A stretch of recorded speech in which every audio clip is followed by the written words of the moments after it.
We're also joined by Middle East politics expert Rami Khouri, live from Boston in the US. Rami, thank you very much for your time. Mohammed there, alluding to the fact that the noise is coming from Israel at the moment, tonight, playing down the positivity that we'd heard earlier.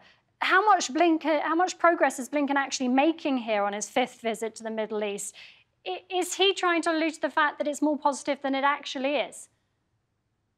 Well, first of all, it's not Blinken who's making the progress. It's really the combination of Qatar, Egypt, the United States, Hamas, and Israel that have worked together on this. But primarily, I think you have to put it down to the very able mediation of Qatar and Egypt, patient, focusing on what is important to everybody. So there is progress going on, obviously. The Israelis will always play tough to get because they're desperate not to be seen as making concessions to Hamas or to anybody. They are desperate to show that they are powerful. They will use their power, as they've done, to kill or injure almost 100,000 people in Gaza, and they don't want ever to be seen to be making a concession because the other side forced it on them. Now, the reality is that they've always done the concessions in previous negotiations for prisoner releases, for ceasefires, for other requirements that came out of a negotiation. So it's the skill of the mediators, primarily now the Blinken, Qatar, and Egypt, is really going to be critical now to see if they can craft a deal where the Israelis get enough things that are important for them to go along with the ceasefire and prisoner exchange and letting in the humanitarian aid. Those are the three critical things that have to happen. Hamas has pretty much made it clear from previous exchanges and this one that they're willing to go halfway because they're getting things that are really, really important for them. The release of thousands of Palestinian prisoners, including some important political leaders, and the idea that they survived the determination of Israel with the full power of the United States to destroy them, and they couldn't destroy them. So this is the kind of, strong self-identity issues that both the Israelis and Hamas deal with. They don't want to be seen to be weak, but at the same time, they're both willing to make concessions. And the Americans are trying to make this even more complex by bringing in the Saudi-Israeli normalization issue, which comes at a later stage.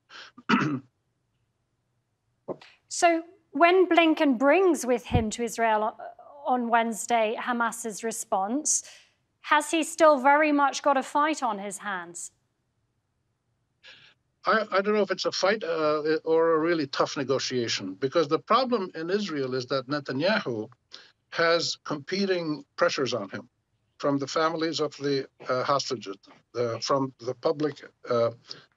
Many parts of the public don't like what is happening to Israel, to be isolated.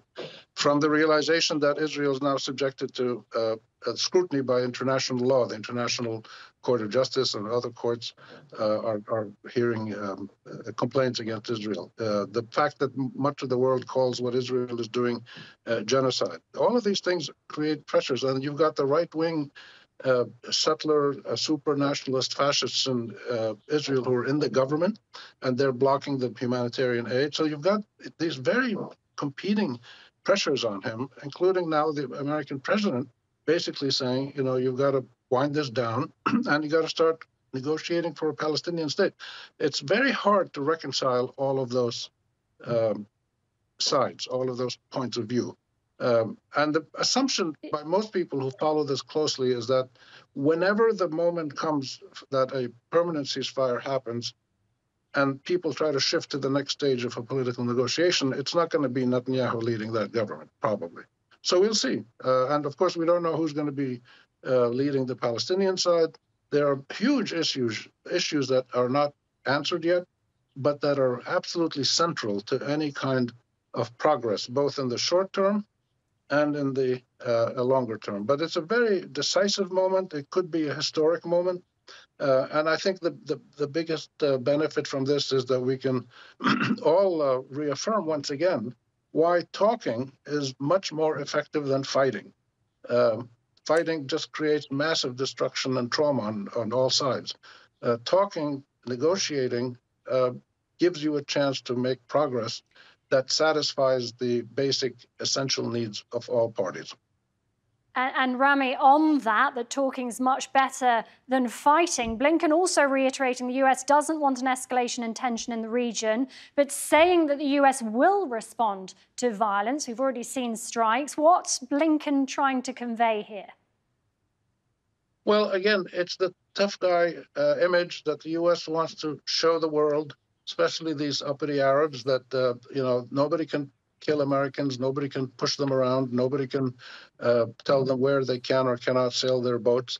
And he's saying we're going to reply with force, which they have. And they have amazing force, more force than anybody in the history of humankind they have. And they're using it. But the Israelis have the same force, and they've used it in Gaza, and it didn't achieve their goals. And the United States is in a similar situation. It understands that at some point it has to find a political resolution to the tensions that have led to military clashes with 5 or 6 people around the region, and in Iraq, and in Syria, in Yemen, and Gaza. So the U.S. Has to find that balance again between using force for limited purpose and ultimately using diplomacy to achieve its longer-term national interests and its legitimate rights and the legitimate rights of all the people in the Arab world who are criticizing it and resisting it and fighting it in some cases. So the regional militarism that the U.S. is involved with is actually a bit easier to resolve, but the central issue is the Gaza war, the Israeli genocide, and the ongoing Palestinian-Israeli conflict. So, by bringing all these things together, Blinken has really been very ambitious, and that's a good thing. I mean, if the U.S. is going to put more energy into diplomacy than war, then we should welcome that.